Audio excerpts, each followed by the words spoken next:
এই মুহূৰ্তত যমুনামুখ লাইভৰ দৰ্শকক দিব বিচাৰিছো এক বিগ ব্ৰেকিং নিউজ। যমুনামুখ আৰক্ষীৰ ড্ৰাগছ বিৰোধী অভিযান অব্যাহত আছে।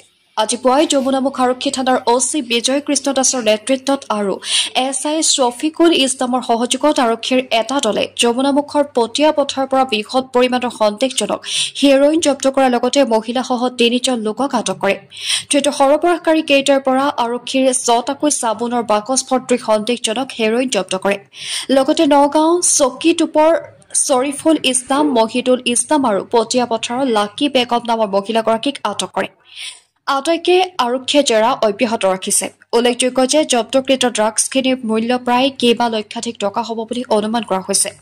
News text report, Jamunamukh live. নিশ্চয় আমি ফজৰ নামাজ পঢ়ি পেলাই ৰাতিপুৱা ঘৰতে আছোঁ। তেতিয়া সেই সময়তে যে ছাৰে মানে কি ইনফৰমেশ্যন পাই যেতিয়া গৈ মানে আমাৰ ভেৰভেৰি তিনিআলিমানত দুজনক ধৰিছে।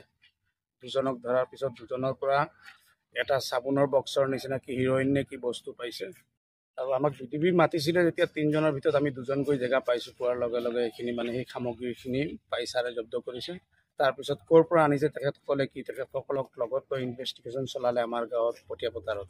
তেতিয়া ডিলাৰ ফকৰুল ইছলাম তেওঁৰ ঘৰত গৈ বাকী আৰু 5টা চাবোনৰ বক্স সেইখিনিও হিৰইন বুলি কৈছে। মোৰ জীৱনত দেখা নাই, কিন্তু মই প্ৰথমেই দেখিছোঁ যে হিৰইন বুলি সেইখিনি বস্তু। কেইজন মানুহ ধৰিছে?